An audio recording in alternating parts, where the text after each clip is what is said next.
I can hear you. Can everybody hear me? Check, check, check, 1, 2. Currently watching tropical storm watches in effect.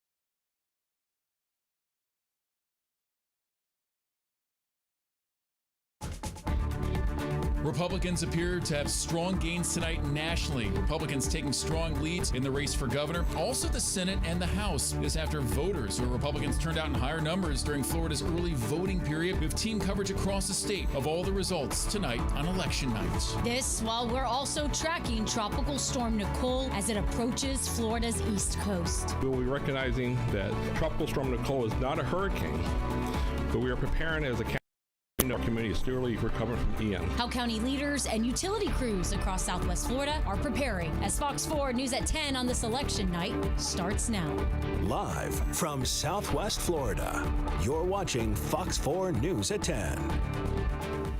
And you're in the right place to get all up to date on what's been going on this 2022 midterm election night. Thanks for joining us here in Fox 4. I'm Chris Earl. And I'm Nadine Yanis. And it is clear it is a huge night for Republicans across our state. Florida, not just red, ruby red tonight. And we will start with the top seat in the state, and that is Governor Ron DeSantis, clearly winning a second term tonight. Up 19 percentage points at last check, and that's been the common theme. Just going through some of the other ones quickly, though. Senator Marco Rubio going back for a third term. He was up by 17% at last check.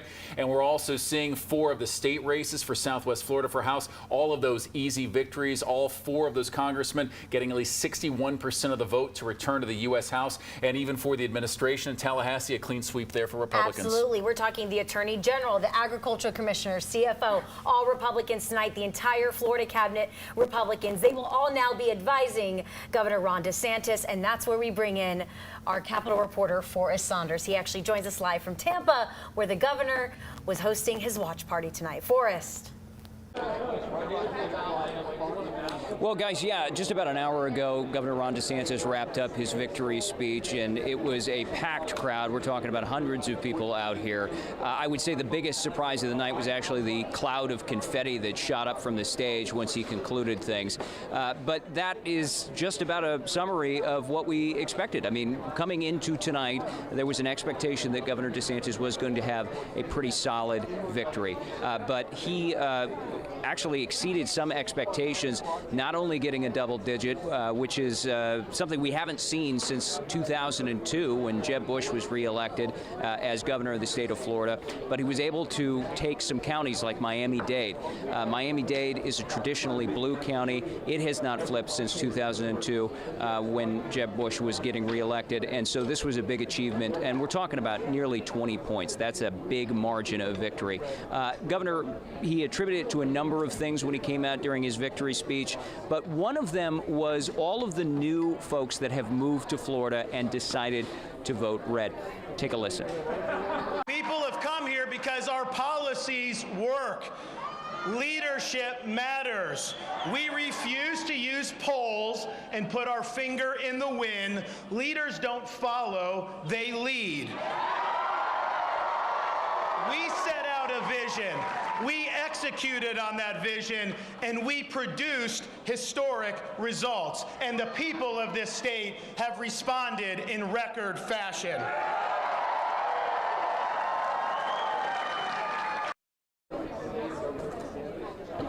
So obviously this was a very big night for Governor Ron DeSantis, and now he has the future to look forward to. And what does that look like? Does that mean a potential 2024 presidential run? Well, a lot of the people who are analyzing tonight's race say that large margin of victory is going to help him out if he does want to move forward and pursue a bid for the White House, because it shows that he can win big swing states like Florida, although I think a lot of people are questioning whether or not Florida is in fact a swing state after tonight, guys. Great question there for us. I wanted to stick with you for a second. You were just hinting on the future for Governor Ron DeSantis, all the talks of 2024. He ended his victory speech saying, "I have only begun to fight." We heard the crowd chanting something. It sounded like 2 more years. What was the crowd like tonight? That was exactly what some in the crowd were chanting, 2 more years, 2 more years, and that's because obviously 2024 would mean that he'd vacate that term and potentially run for the White House. That's going to put him on a collision course with former President Donald Trump. We have heard him tease a possible future presidential run, maybe as early as announcing next week in Mar-a-Lago on Tuesday, so that's something we're going to have to wait and see what happens. But yeah, there are obviously a lot of people who are out in the crowd tonight who are big DeSantis supporters, and they would like to see what he has done for the state of Florida, as they say, move to the national level. So there's a lot of excitement about the possibility, but DeSantis has stuff he has to do here first. I mean, we're talking about a possible special session that could come up with a lot more on property insurance and maybe some other policy. We'll have to wait and see what happens in December on that. We've got another storm bearing down on the state. He's going to have to deal with that. And then we got the next legislative session, and that gavels in March. He's going to have a lot on the agenda there, potentially further restrictions on abortions. That's at least what Democrats have been warning about, guys. Thank you so much from Governor Ron DeSantis' victory camp tonight. Well, let's go ahead and go to his challenger. Charlie Crist defeated tonight. Eric Waxler is live in Pinellas County tonight. Hey, Eric. Yeah, the mood much different here in St. Petersburg. This was where Charlie Crist was holding his watch party. His supporters were here, hundreds of them, but the party did not last long. Charlie Crist made his concession speech at 8:30 this evening, only lasted about 2 minutes. He thanked all of his supporters, of course. He did wish Governor Ron DeSantis well and thanked him for a good campaign. And let's hear a little more of what Charlie Crist said in his very brief concession speech. Thank all of you. I really do. And I want to thank Florida. Florida has been great to me my entire life. And I can't thank all of my fellow Floridians for so much for so long. And it's been an absolute blessing to serve as your governor before, to serve as the congressman from my hometown. I feel like the most blessed man ever.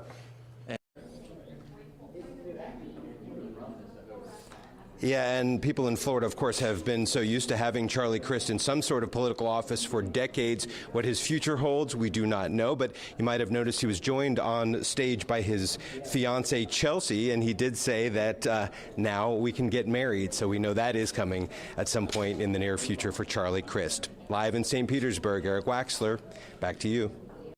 Thanks a lot, Eric. The polls might be closed, but tracking Nicole is definitely open. So as it's approaching Florida's East Coast, making its way over from the Bahamas. Yeah, let's go ahead and bring in certified meteorologist Katie Walls, tracking our other top story for the night. And Katie, what kind of impact can we have on our area? Hopefully not much, because we are still recovering. Thankfully, the brunt of the storm will actually be farther off toward our north. Nonetheless, any impact here, not welcome, certainly not needed. On a typical season, we would probably scoff at a storm like this, but because so many of us are still undergoing the cleanup effort, we still have tarps on our roofs, for example, we don't need 1 to 3 inches of rain, but that is what we're facing. Also the potential for some tropical storm force winds. First, let me bring you the latest as of 10 o'clock from the National Hurricane Center. And by the way, because daylight saving time ended, you'll notice our cones coming in now at 4 a.m., 4 p.m., and 10 a.m., 10 p.m. So this is the very latest from the National Hurricane Center. It has strengthened. Now sustained winds of 70 miles per hour, gust to 85. Central pressure starting to drop. Forecast to make landfall in the Bahamas tomorrow as a Category 1 hurricane. Thereafter, we are anticipating a landfall as a Category 1, likely close to the Fort Pierce area. Between Jupiter and Fort Pierce is where that current center line is currently tracking. That's where those outer rain bands are already starting to move onshore, with a couple of those outer rain bands now starting to move into parts of Glades County. Coming up, we'll take a closer look at when we can expect more of this rainfall to be building in across Southwest Florida. Plus, we'll time out when the worst of the winds will arrive where you live. Katie, thank you. Also, as Tropical Storm Nicole approaches Florida's East Coast, some school districts in our area are making the decision to go ahead and close. We are talking about Hendry and Glades County. Schools are closed tomorrow and Thursday. DeSoto County schools will have a half day tomorrow and will close Thursday. And as of right now, those schools are all going to be back to normal on Friday. Lee, Collier, and Charlotte and Sarasota counties, though, their schools are all open tomorrow. They have not yet made a decision about Thursday yet as they continue to monitor the storm. Lee County's also opening up 2 shelters to help people be ready for Nicole. The North Fort Myers Recreation Center and Estero Recreation Centers will open at 7 a.m. tomorrow. So North Fort Myers and Estero. County leaders say they do not expect evacuation orders to get issued, but they do want to give people the option, especially those who are living on the Barrier Islands still recovering from Ian. Do what you believe to be in your best interest. If you are uncomfortable staying on your property, by all means, go to one of our shelters. So for anyone who needs a ride to a shelter, call 211. Lee County officials also note that debris, garbage, recycling pickup will continue until the wind gets too strong. Now, all FEMA disaster recovery centers across our area are closed until the storm passes. So centers in Fort Myers Beach and Pine Island actually closed today. All other sites, including the Lake Kennedy Center and Cape Coral, will be closed Wednesday through Friday. Now, FEMA says these centers will reopen as weather permits here.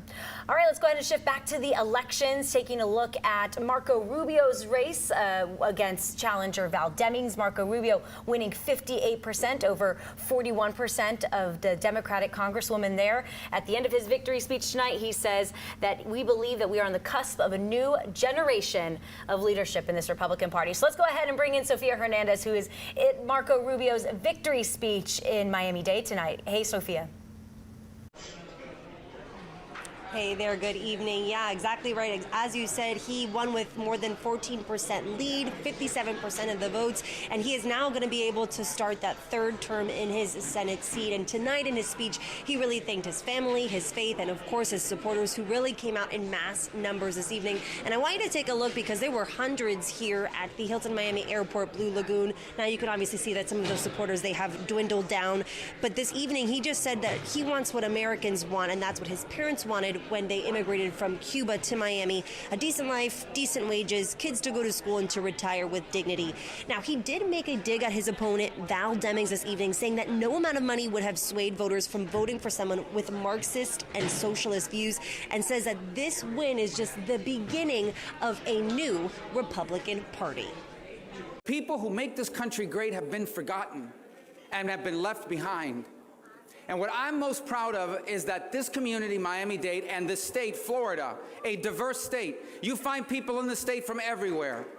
You find people in the state from every background. And they have joined this incredible new movement that isn't just going to change the country, it's going to change the Republican Party. After tonight, the Republican Party will never be the same, and that's a great thing for America and a great thing for Republicans.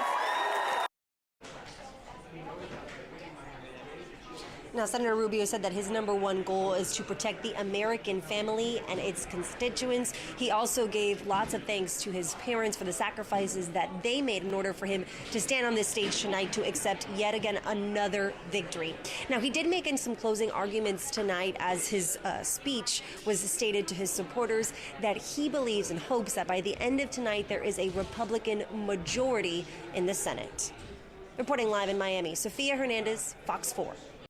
And all the polling coming in for Marco Rubio showed him leading by about 9 points on average, and he well outperformed that, winning by 17 points, at least to this point, over Val Demings. And the Democratic Congresswoman from Orlando, former police chief there, also had her concession speech, as we'll now check in with Vanessa Ariza from the Demings camp. This was not the outcome that Representative Val Demings was hoping for. She says that it has been a difficult and stressful 18 months. Just about 30 minutes ago, she conceded at this podium behind me with her friends, her family, and her husband. She took the time to thank her supporters out there, as well as those many volunteers and campaigners who joined her along the campaign trail as she tried to unseat incumbent Marco Rubio. But at the end of the day, that just wasn't possible. Representative Demings saying she called Senator Rubio, congratulating him on the win, also adding that this was a fair race. Now, at the end of the night, Representative Demings saying that she is not tired, she is not defeated. So the question is, what does she plan to do next? We asked her that. She said, well, right now, I am going to get some rest. I'm going to take a break. I'm also going to go to Disney World. But she didn't really allude to what is going to happen after that rest is over. We will wait and see. In Orlando, I'm Vanessa Araiza. Now, from those state races to the impact that Hurricane Ian has had on our voting, Lee County had 97 polling places, now down to just 13. And boy, did we see long lines tonight, Chris. And I've covered enough election nights to know you don't see a lot of surprising video on Election Day, but we did today. Fort Myers, Cape Coral, outside of this public libraries, people standing in the heat for a couple of hours. And we also will go now to Cape Coral and check in with Fox 4's Katie LeGrone, because this has been a major story there. And I was right outside the library this morning with our drone, and you could see the cars lined up everywhere, people waiting in long lines. And I know it's empty there, but such an impact today, Katie. Oh, I know. And in fact, some of the voters we spoke with who were on those very long lines here today explained it as something they had never seen before in all their years voting, specifically at this location. But of course, you can see, those crowds of people long gone. The last of them left here about 9 o'clock. I mean, because remember, once you were online at 7 o'clock, you were able to stay through until you vote. But of course, that was not the scene throughout the day. It was, I mean, truly just long lines all day long. We captured here earlier this evening, literally hundreds of people at some points waited to get into the library here, one of just 13 polling locations made available to voters across the county today. The result, of course, of Hurricane Ian and the damage left behind. But voters really took it all in stride. There were no major issues at any of the polling locations. It was just lines and lots of them. As for votes, not a big mystery here in Lee County. Of course, a very strong red county, largely considered DeSantis country. Most voters told us they came out because of him, his policies, and how satisfied they've been with his response to getting the area back on its feet. As for voter turnout, we know as of just a few minutes ago, it was really just over 53% of all registered voters did cast a ballot here in Lee County for this midterm election. Of course, those numbers unofficial at this point, but the overall voter turnout is expected to be lower than typical midterm elections, which typically hover around 60%. I spoke with the supervisor of elections. He told me that certainly the hurricane played a big role in it, but he also said that people just didn't seem as fired up about this midterm election than midterm elections in the past, most recently the 2018, where of course you had the governor's race with two individuals who were not incumbents. This one, of course, we knew going into this election that Governor DeSantis had such a wide margin to win, and so he felt like that was also a reason that people just didn't feel that fire to get out and vote. For now, we are live in Fort Myers. Katie LeGrone, back to you. And we know those people waited in line to make sure their votes were cast no matter what. And that really just kind of starts off our coverage here on Fox 4 tonight. We also have mayoral races in Lee County, as well as seeing how some of the school boards also turned as well, especially in Collier County. Some surprises there. Lots to check out. Katie. Tropical storm Nicole continues to strengthen tonight, now taking aim at the Bahamas. Next, Florida. We'll talk about the impacts we can expect here in Southwest Florida next.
Welcome back to Election Night 2022. We've covered the big races. Now we are looking at the races here at home.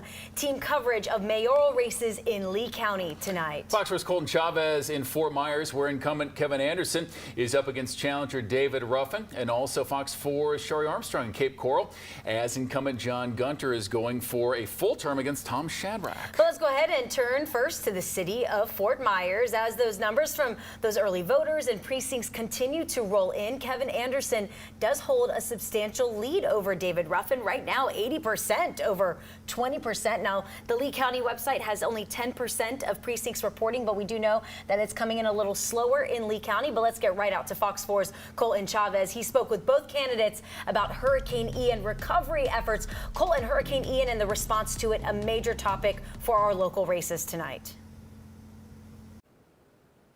Yeah, that's right, Nadine. And it was because on one side, Kevin Anderson said that they needed to take everybody out of the Fort Myers Yacht Basin due to the damages from Hurricane Ian, while on the other side, David Ruffin said it's not how he would have played things out. Now, as you just heard Nadine talk about, things shaped out a little bit differently. And a couple hours ago, I was able to see Mayor Kevin Anderson down here in the city of Fort Myers. And I asked him the question that if you are elected and the points look to be in his favor, what would the next 4 years for the city of Fort Myers look like? And more importantly, what would the Fort Myers Yacht Basin look like moving forward?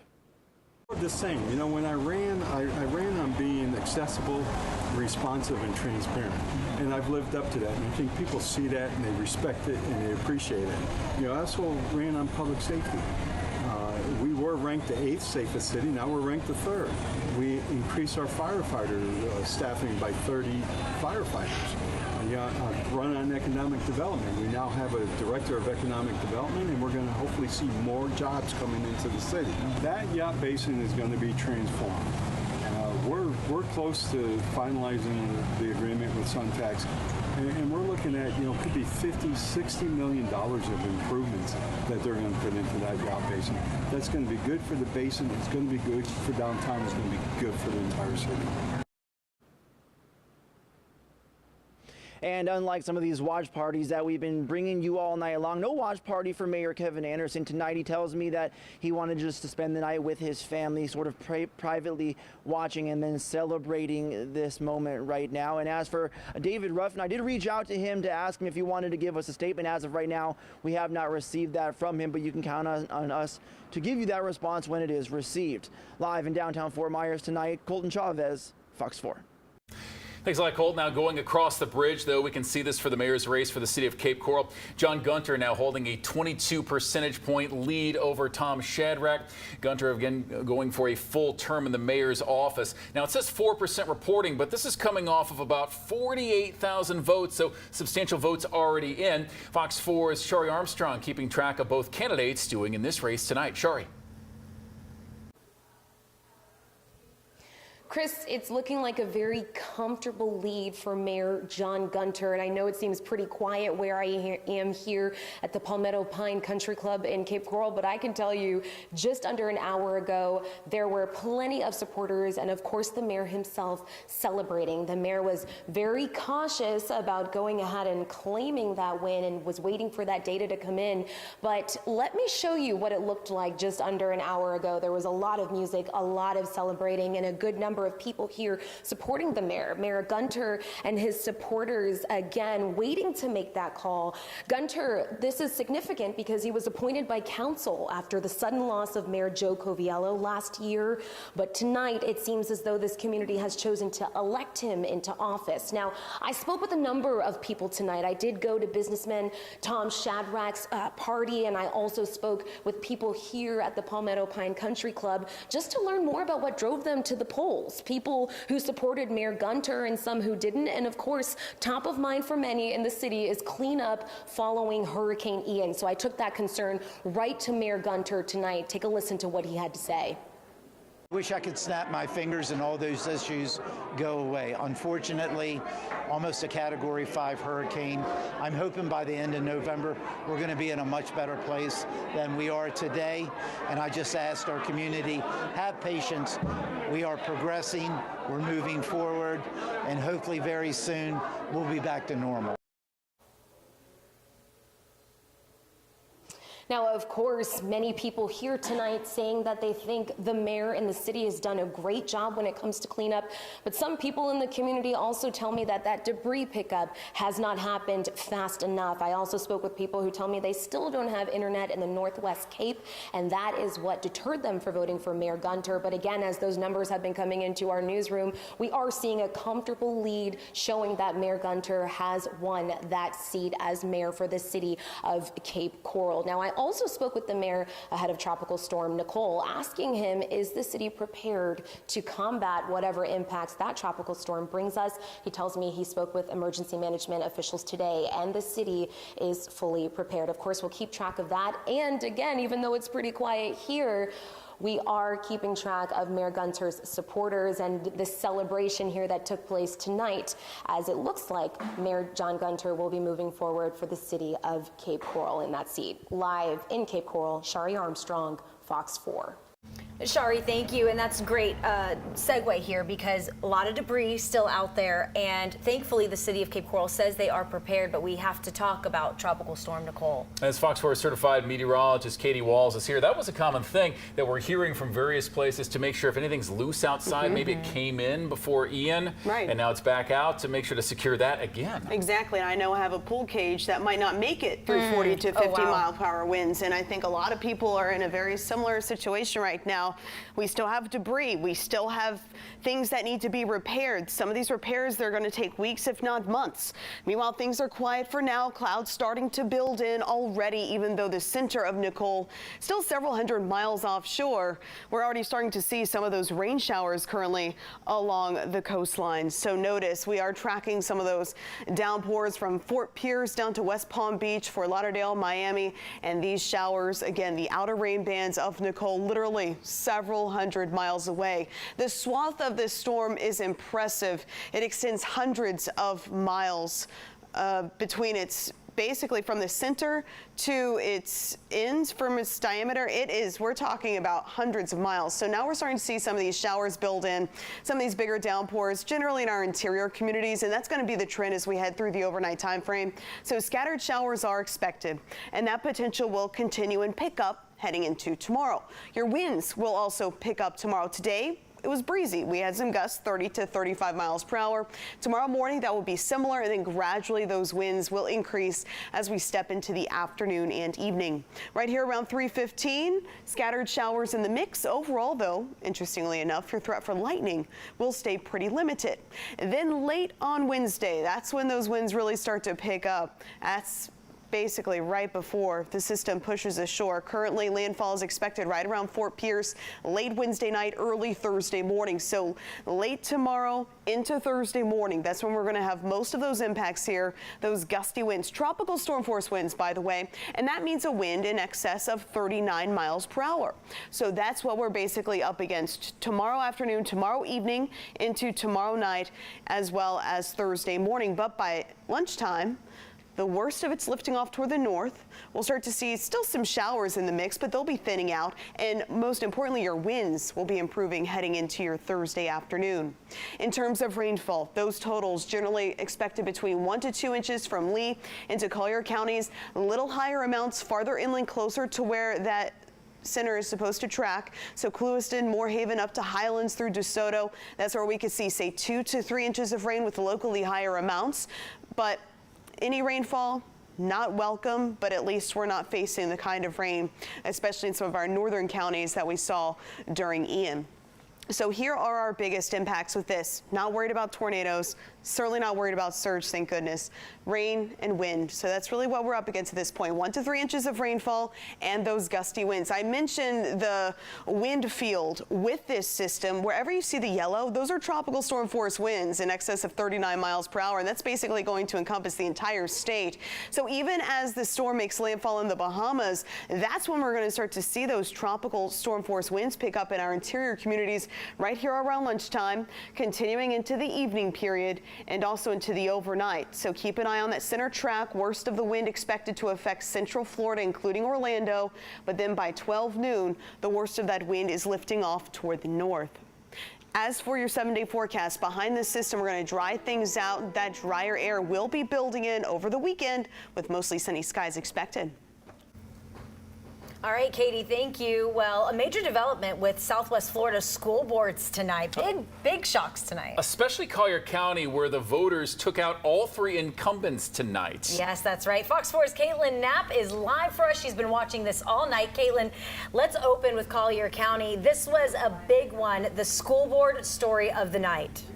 Yeah, really a big shock and a big shake-up. When the votes came in for Collier County, the board turned quickly. And again, all 3 incumbents lost by a lot, actually. So Collier District 1, Jerry Rutherford is winning with 65% over incumbent Jory Ellen Westbury. Rutherford is an Air Force veteran who is called to distribute Bibles in school. Now, Collier District 3, another board member, is losing her seat as Kelly Lichter is easily winning over incumbent and board chair Jen Mitchell. Lichter is ahead with 58% of the vote. And finally, District 5, Timothy Moishier is beating current board member Roy Terry. Moishier easily leads and said the biggest issues are low math scores and improving school safety.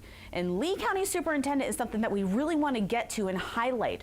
Currently, the superintendent position is appointed, and this referendum would make it an elected position. 61% of voters are in favor of that right now, as there is a majority vote, which is 50% plus 1. That's when this will actually pass. And over in Lee County, there's a lot of back and forth going on when it comes to who's in the lead. Debbie Jordan, the current board chair, and interestingly endorsed by Charlie Crist, has held a solid lead, the only race doing this right now.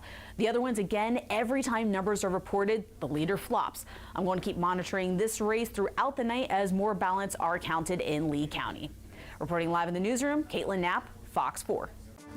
Thanks, Caitlin. That, again, has been very big as that Lee County School Board contest. They have not followed along with that Republican wave we've seen in so many other places. Still up in the air there. And the numbers still coming in because of those long lines tonight. And a big night for Americans all throughout the nation. Millions, tens upon millions voting so far. Ahead in our next half hour of Fox 4's coverage of the 2022 midterm election continues. Election security top of mind for a lot of voters. We also will find out what the next steps were taken in an effort to prevent any voter fraud here. Stick with us. I'm Joe St. George on Capitol Hill. When will we know the results of this election? How long will it take? We break down the ballot counting timeline next.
Still ahead on Fox 4 News at 10, another look at the Florida governor's race as Governor Ron DeSantis rolls to an easy victory.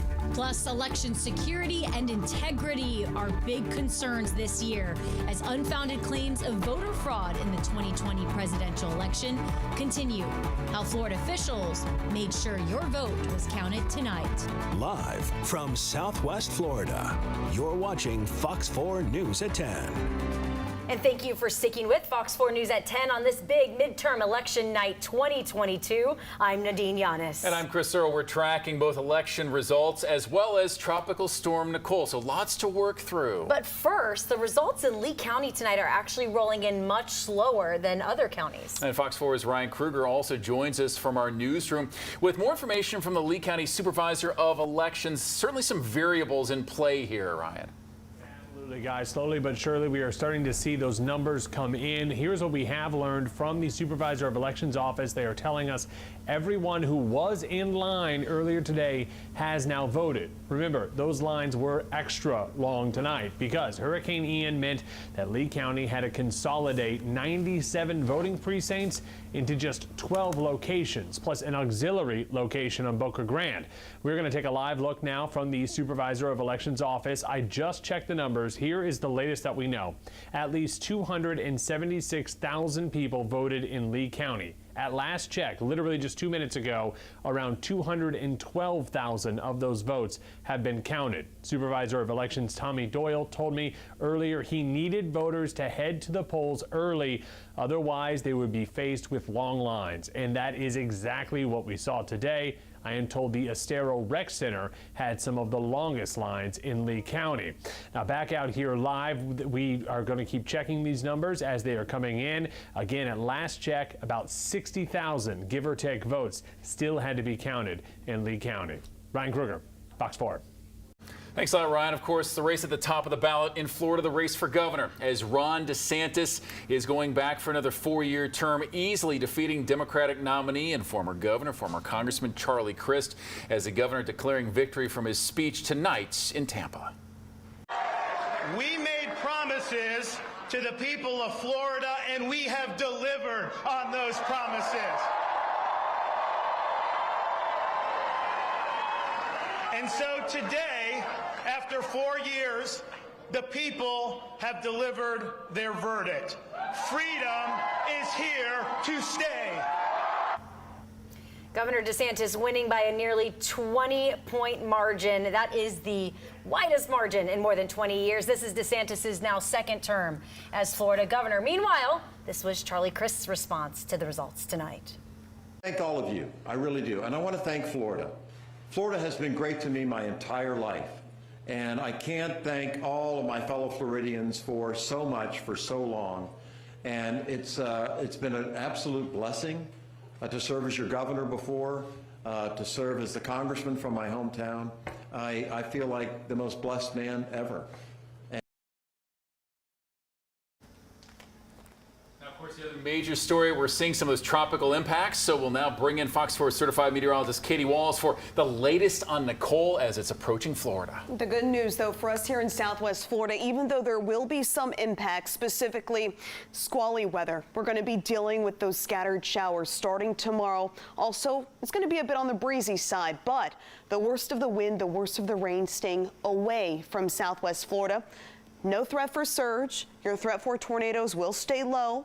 I'm expecting rainfall totals of 1 to 3 inches. As for that wind will be increasing as we head into tomorrow.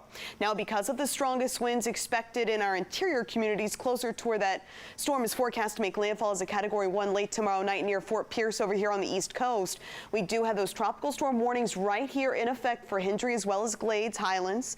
And then we do have those tropical storm watches in effect for DeSoto, Charlotte, Lee, up through Sarasota. So in these spots, we could see the potential for some of those tropical storm force winds, meaning winds of at least 39 miles per hour. So there could be a few isolated power outages. Go ahead and prepare for it now. Look around your home. Anything that you can secure, any debris that might have not been picked up just yet that you can make sure it's secure and not blow around. Go ahead and take care of that early tomorrow morning. Strongest winds expected tomorrow afternoon into Thursday morning. We'll have another look at that timeline for when that rainfall moves in next.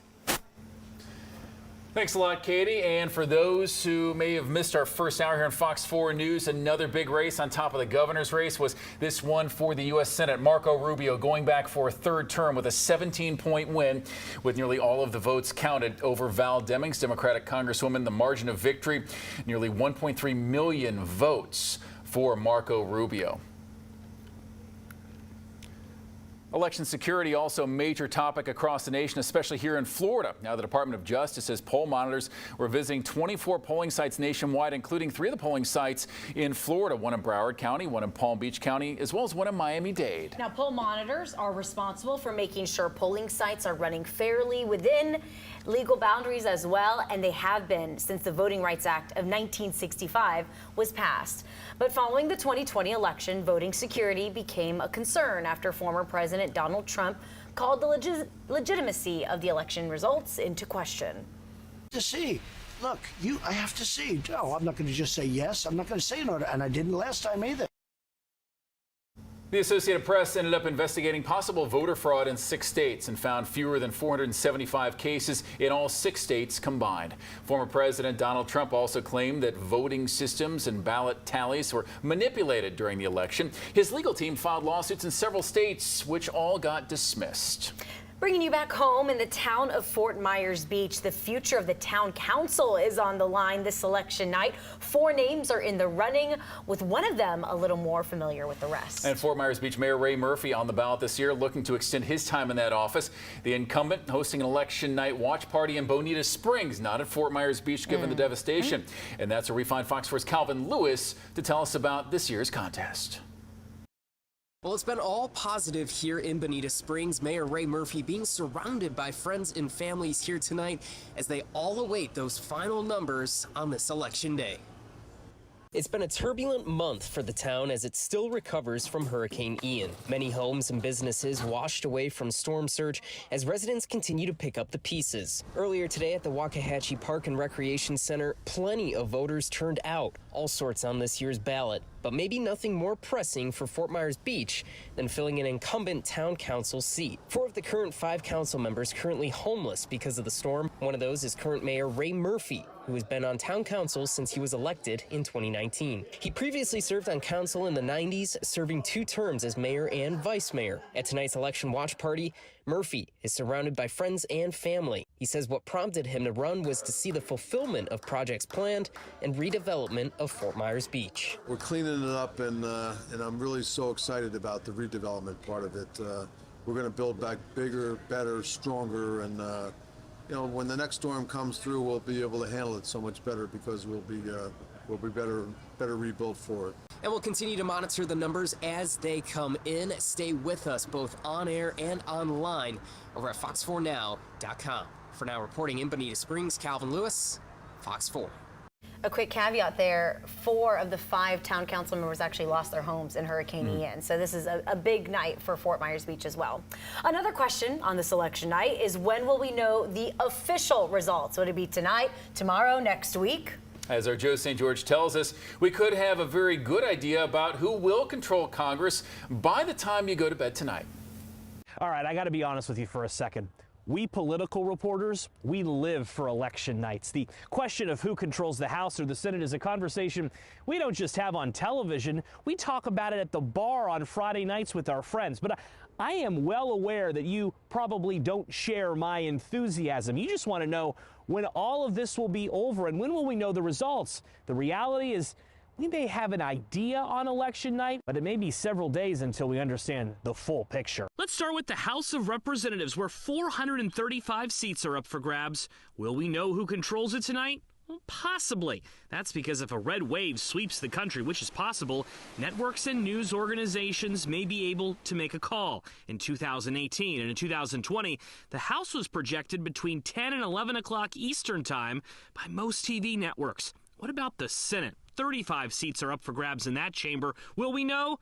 Well, that's unlikely. These 9 states will most likely decide control of the Senate. Democrats currently control 5 of them, Republicans 4. In Pennsylvania and Wisconsin, the race is close, and mail-in ballots can't start being processed until Election Day. That takes time. In Nevada, polls are tight too, and one county has been advocating for a hand count of ballots. So far, they aren't allowed to do it. In Arizona, recounts are easier this election than they were 2 years ago. And then there is Georgia, where candidates must receive 50% plus one of the vote or a runoff election occurs. That's possible, and the date of December 6th has already been selected for it to happen, should it be needed. The timing of when results are posted is more important than ever because of a theory by former President Trump and others that fraud happened in 2020 because of a lengthy counting process.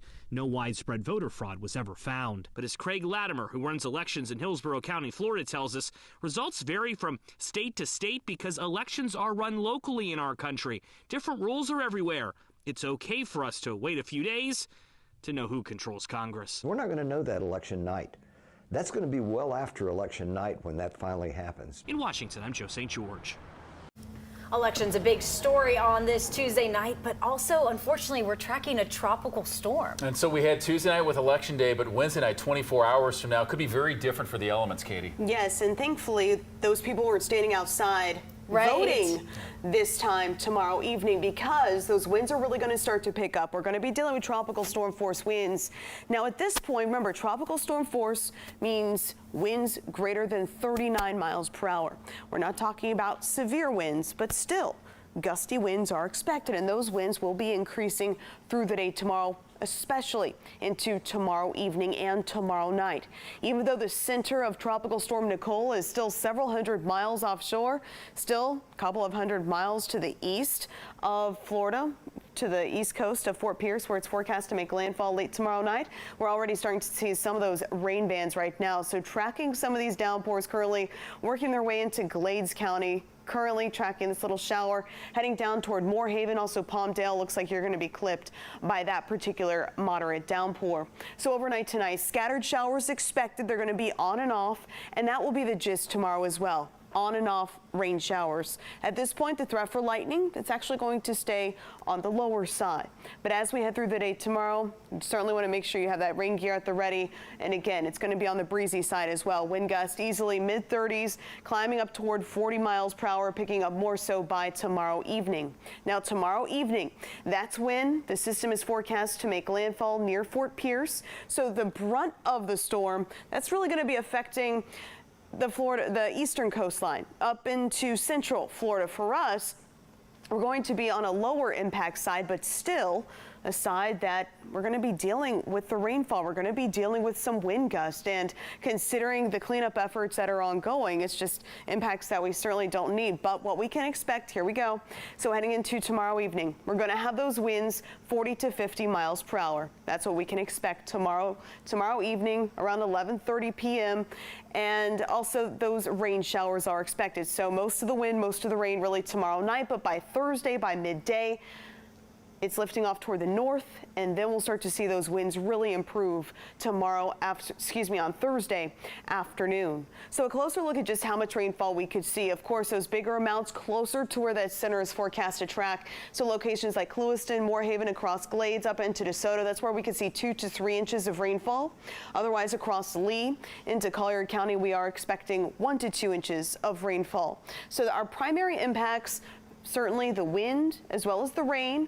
Not worried about surge, and your threat for tornadoes will stay limited.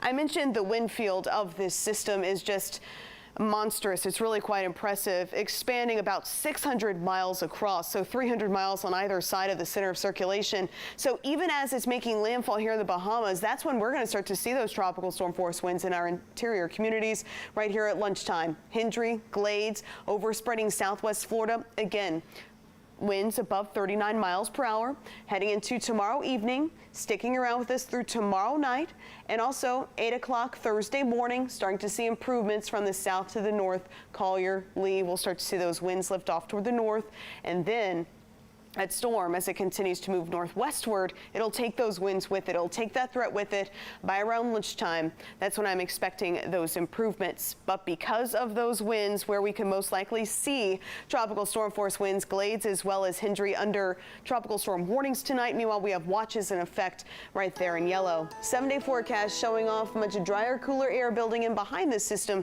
as we look ahead to the weekend. Thank you, Katie. Also, as the storm approaches the state, many people right here in Southwest Florida are concerned about the potential for more power outages. LCEC says its crews will continue to focus on restoration after Ian before turning their efforts to any outages as a result of Nicole. Now, FPL says its crews will also do the same as long as conditions are safe to do so. Are working around the clock to restore their power as quickly and safely as we can. We're not going to suddenly abandon all of those individuals or some of those individuals that have power. Our crews are going to be over there continuing to work. So as for what you can do to prepare yourself, the utility companies suggest that having a flashlight and batteries handy just in case. Maybe get some non-perishable food and water that can last for a few days or an extended period of time. Stick with Fox 4. We'll be right back.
So ahead tonight on Fox 4 News at 11, a very strong night for Republicans from the top of the ballot on down, especially statewide races. We'll take a look at how that's impacting races in Florida next.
Live from Southwest Florida, you're watching Fox 4 News at 11.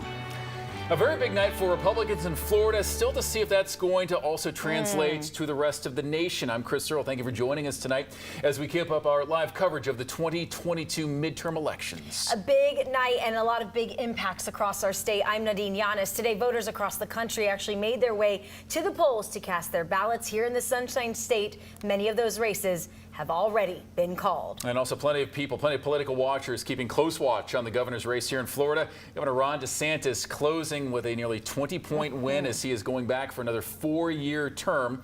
As Forrest Saunders, I know, will join us from the governor's race, from Governor Ron DeSantis, where he was at the watch party in Tampa for this. And it seemed like a pretty early night, Forrest, for the governor and those celebrating.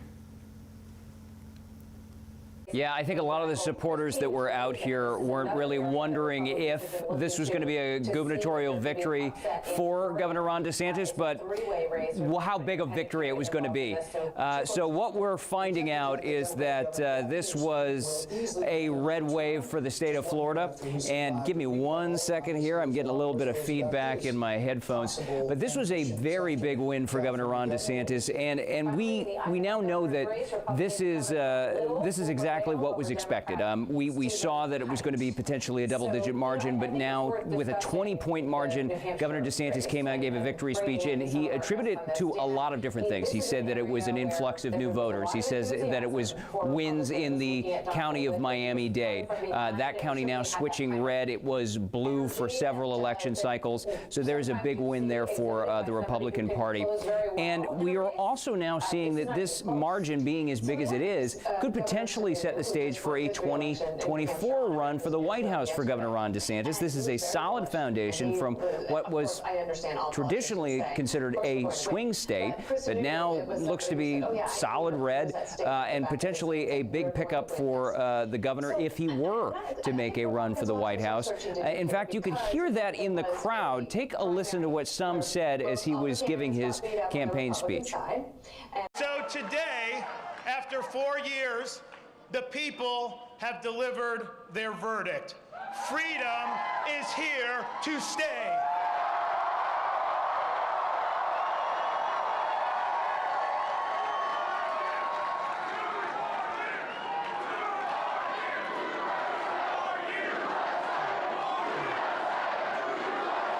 Thank you very much. Thank you. Now, thanks to the overwhelming support of the people of Florida, we not only won election, we have rewritten the political map. So obviously that is a very big win for Governor Ron DeSantis. But if you listen to what some of the members of the crowd there were chanting was 2 more years, 2 more years. That's because, of course, that would be his opportunity to run for the White House. That would put him on a collision course with former President Donald Trump. We have seen a bit of a rift there between the two that has spilled out into the public recently. We had the former president call him Ron DeSanctimonious recently. That was something that irked some of the folks with the gubernatorial campaign here. So we'll have to see how that plays out. But obviously, Governor DeSantis has a lot in front of him. He has a property insurance special session that's coming up, and then he will come back to the legislature in March with 2 supermajorities from the GOP. So that's going to be a big win for him as well. That is the very latest out here at the DeSantis watch party. I will send it back to you. For us live at the DeSantis victory party in Tampa with a lively crowd. Well, his challenger, Congressman Charlie Crist, as he now conceded the race to DeSantis. Thank all of you. I really do. And I want to thank Florida. Florida has been great to me my entire life. And I can't thank all of my fellow Floridians for so much for so long. And it's been an absolute blessing to serve as your governor before, to serve as the congressman from my hometown. I feel like the most blessed man ever. All right, and so those are the 2 biggest races. We want to talk about some other big statewide races quickly. everyone in the Florida cabinet who will be surrounding Governor Ron DeSantis, Republican tonight. That includes CFO, Treasurer Jimmy Patronis, won by a 20-point margin as well. Attorney General Ashley Moody, incumbent there, beat out Democratic challenger Aramis Ayala, and quickly the Agriculture Commissioner, which was held by Democratic Nikki Fried, who stepped down to run for governor, now back to a Republican seat, Wilton Simpson, winning by 19 points there. The entire Florida cabinet red tonight. And we're also seeing similar things with Florida and the role for Congress. We will touch on Marco Rubio's victory over Val Demings as he goes back for a third term here in our next segment, but he was up at 17 points at last check going back for that third term. But also 4 Southwest Florida congressmen, all Republicans, all incumbents, are going back. Greg Steube in the 17th, Scott Franklin the 18th. That's a new district for a viewing area, as DeSoto County is part of that.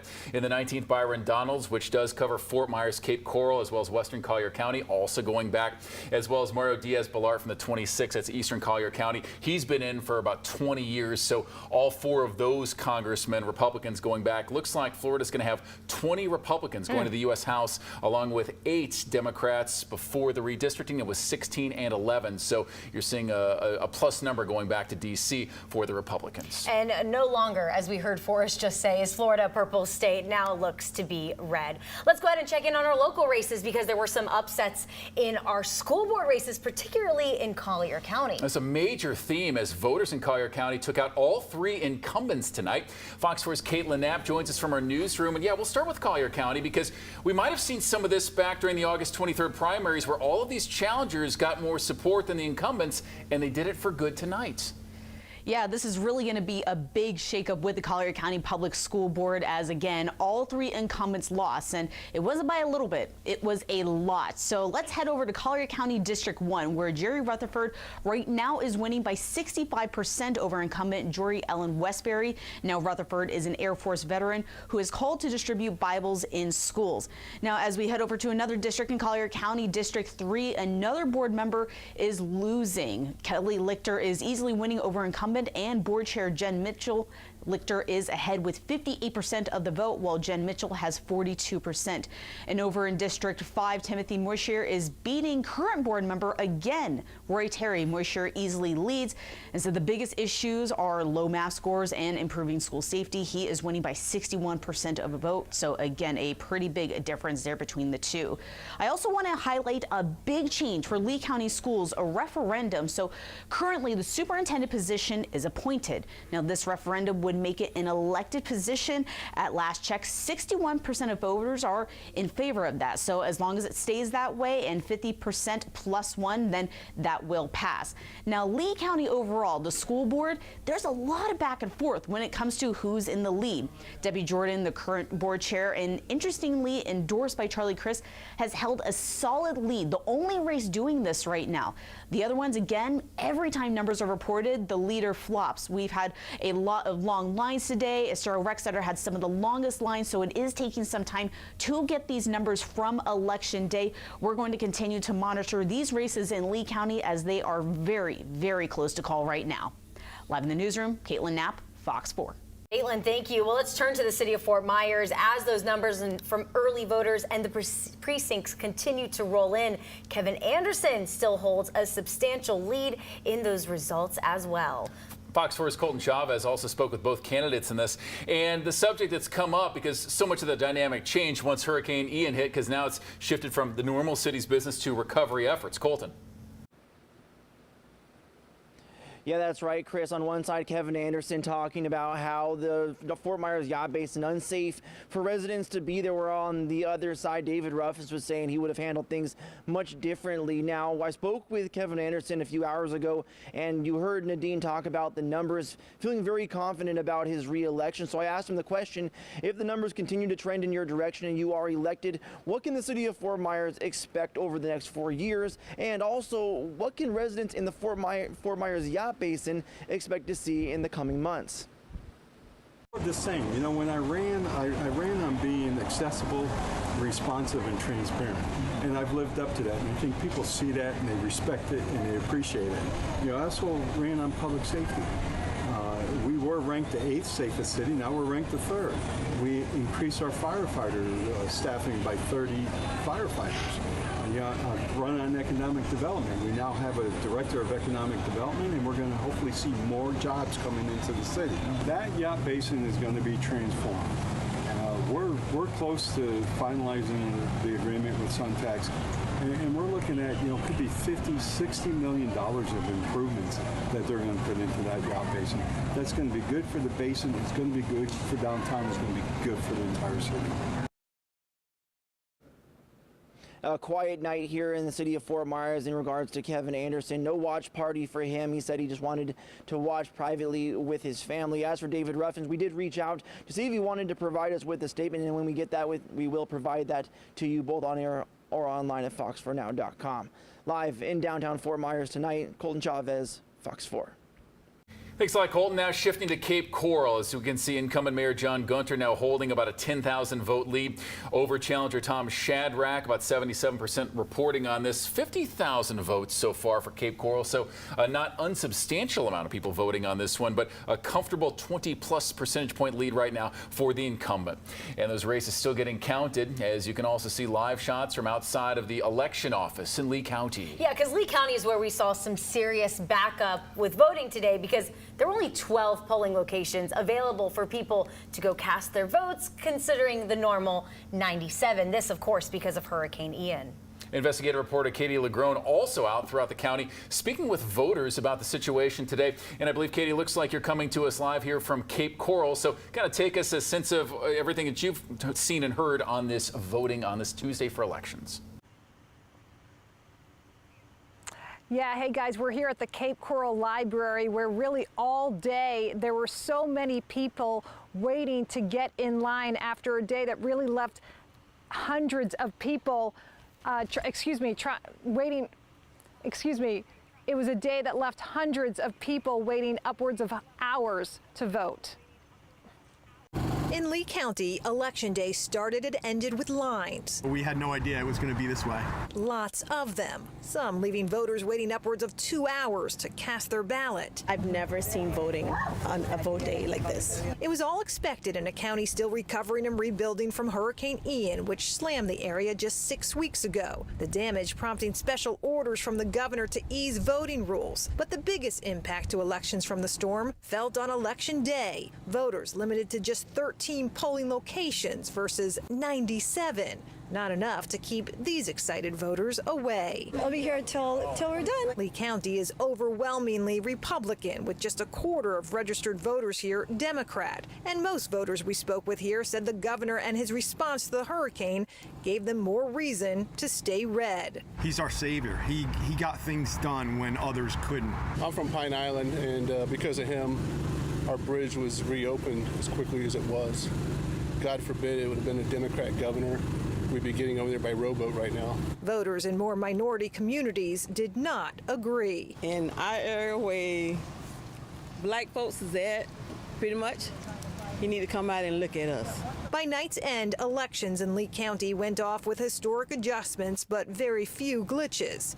In a part of the state still healing. We're trying to survive, so that's what we're trying to do. And as for voter turnout, just over 53% of registered voters in Lee County cast a ballot during this midterm election. That is lower than previous midterm elections, which typically hover around 60%. We are told the hurricane played a big role in that lower turnout. For now, we are live in Cape Coral. Katie Lagrone, Fox 4. Great interviews and also great information from Katie on that, because I'm wondering about that all night long. By the minute, still getting more results from the counties across Southwest Florida. And the big races after the break.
Plenty of races still coming in for those results here in Southwest Florida. So let's go ahead and take a final look. There are too many that we need to run through, and a lot of them are too close to call, but let's go ahead and start with the big ones. For Governor Ron DeSantis winning re-election by a large margin, wide, 20 points. This hasn't been done in more than 20 years. Jeb Bush was the last time to win at a margin like this. And when you see that, he's going to be going back for another 4-year term. As Marco Rubio also set to go back for a 6-year term. His third term in office, a 17-point victory over Florida Congresswoman Val Demings, the Democratic nominee for this. Rubio first elected in 2010 during the Tea Party year, then re-elected again when President Trump won 6 years ago, going back to try to make it 18 years. Yes, and a big night for Republicans. As we know, it's going to have an impact in Congress as well. All 4 of the congressional seats that were up for grabs all went red tonight. And we see this from Byron Donalds winning in the 19th, but Greg Steube from the 17th, Scott Franklin with the 18th, Mario Diaz-Balart from the 26th, all Republican incumbents, all with sizable victories, getting at least 60% of the votes. Also important to know all of Florida's cabinets Republican as well. Now locally, City of Fort Myers, Kevin Anderson winning also by a huge margin, 79%, with 100% of precincts reporting in Lee County finally finished counting. City of Cape Coral, also Mayor John Gunter, who was a city councilman appointed after the previous mayor, Joe Covelli, have actually passed. He now wins as mayor again. And so we have you updated on that. But the school board races, this was also a very big deal in Collier County. Yeah, that's right. If you see Jerry Rutherford winning at 65% in District 1. In District 3, as we pull it up, Kelly Lichter also beating out incumbent Jen Mitchell. And in District 5, Timothy Donald Mosher, 61% beating out Roy Terry. The narrative here, Chris, all 3 of these wins in Collier were challengers to the incumbents. Many of these parents coming in this new wave of parents who are passionate about what those kids are being taught. Indoctrination, a big topic in this year's election. And Lee County split decision, though. Sam Fisher won in District 1. He was DeSantis supported, but in District 4, Debbie Jordan backed by Charlie Crist, also going back over Dan Severson, as well as Jada Langford Fleming winning in District 6 for Lee County School Board. All of these election results on fox4now.com. Thank you for sticking with us tonight. Good night.